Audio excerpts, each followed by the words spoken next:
అందరికీ నమస్కారం అండి. నేను మణికుమార్ని, కుంభకోణం కాపురం రాష్ట్రం విజయవాడ నుంచి.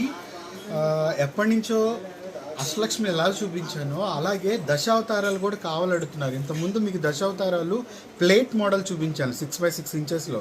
కానీ ఇప్పుడు ఏంటంటే అందరూ మాకు అష్టలక్ష్మిలు ఎలా ప్రభావాలు వచ్చి మధ్యలో మూర్తులు వచ్చారో అలాగే కావాలని అడుగుతున్నారు.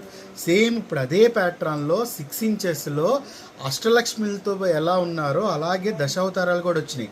అయితే ఇందులో ప్రత్యేకత ఏంటంటే నేను కొన్నిసార్లు చెప్పున్నాను, దశావతారాల్లో ఒకసారి బలరాముడి బదులు బుద్ధుడిని యాడ్ చేస్తూ ఉంటారు. అంటే దశావతారాల్లో ఆయన కూడా ఉన్నాడు కాబట్టి అవతారాన్ని కొన్నిసార్లు ఒక్కొక్కసారి ఒక ప్యాటర్న్ మారుతూ ఉంటుంది. సో ఈసారి స్పెషల్ ఏంటో తెలుసా, బుద్ధుడు యాడ్ అయ్యి ఉన్నారనమాట. సో అదే మీకు చూపిస్తున్న దశావతారాల కలెక్షన్. సో ఫస్ట్ వచ్చేటప్పటికి చూడండి, ఇక్కడ మత్స్య అవతారం, కూర్మ అవతారం. ఇది కాస్టింగే కానీ మీకు 3D వర్క్ ఎలా వస్తుందో అలా వచ్చిందనమాట. ఇక్కడ చూడండి, యాక్చువల్గా వామన అవతారం, వామనుడు ఎంత అందంగా ఉన్నాడో అలాగే ఈ నగిషి వర్క్ లాగా వచ్చి కాస్టింగ్లో డీప్ వర్క్ అనమాట. అలాగే హోల్స్ కూడా ఇక్కడ హోల్స్ అనేవి ఇక్కడ వచ్చినాయి, ఇక్కడ హోల్స్ వచ్చినాయి. So easy to fit. So Vamana అవతారం ఇంత అందంగా ఉంది. ఇక్కడ నరసింహస్వామి చూడండి, నరసింహస్వామి యాక్చువల్గా ఇక్కడ వచ్చే చతుర్భుజాలతో ఎలా ఉన్నారు. సో రూపం ఒక ఆకృతులు చాలా చాలా బాగా వచ్చినాయి అనమాట. సో ఇది స్పెషల్గా ఇంకోటి చెప్తున్నాను కదా, ఇది నగిషి వర్క్ ఫినిషింగ్ ఎంత అందంగా వస్తుందో కాస్టింగ్ కూడా అంతే అందంగా వచ్చింది. 6x6 style.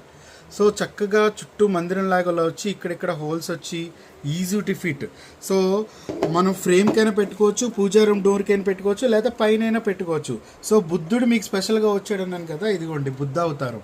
సో బలరామ అవతారం బదులు బుద్ధ వచ్చిందనమాట. సో తర్వాత ఇక్కడ చూస్తే వరాహ అవతారం చూడండి. స్వామివారు ఒక సైడ్ నుంచి చూపిస్తున్నాను. ఆయన ఒక ప్యాటర్న్, అంటే ఆయన ఫేస్ కానీ ఆయన దంతాలు కానీ ఎలా మీకు సైడ్ లుక్ కనిపిస్తున్నాయో. సో అలాగే మత్స్య, కూర్మ, వరాహ, అలాగే బలరామ, వామన, నరసింహ. సో ఆర్ట్ అనేది చాలా చాలా బాగా వచ్చింది.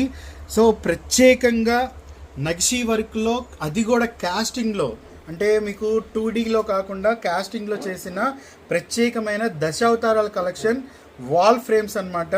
సో మీకు ఎవరైతే అష్టలక్ష్మిని అడిగారో వాళ్ళ కోసం ప్రత్యేకంగా దశావతారాలు కూడా తయారు చేయించడం జరిగింది. సో చక్కగా మీరు పూజా రూమ్కి కానీ, లివింగ్ రూమ్కి కానీ, లేదైనా కార్పొరేట్ ఆఫీసెస్లో కానీ, ఏదైనా హోటల్స్లో కానీ, లేకపోతే దశావతారాలు మనం ఎక్కడైనా ప్లేస్ చేసుకునే అవకాశం ఉంది. సో ఇదేంటంటే ఒక స్టోరీని అనేది ఇది ఇంప్లిమెంట్ చేస్తూ ఉంటుంది దశావతారం ఉంది. అలాగే ఎవరికైనా గిఫ్టింగ్ ఇవ్వటం కూడా చాలా బాగుంటుంది.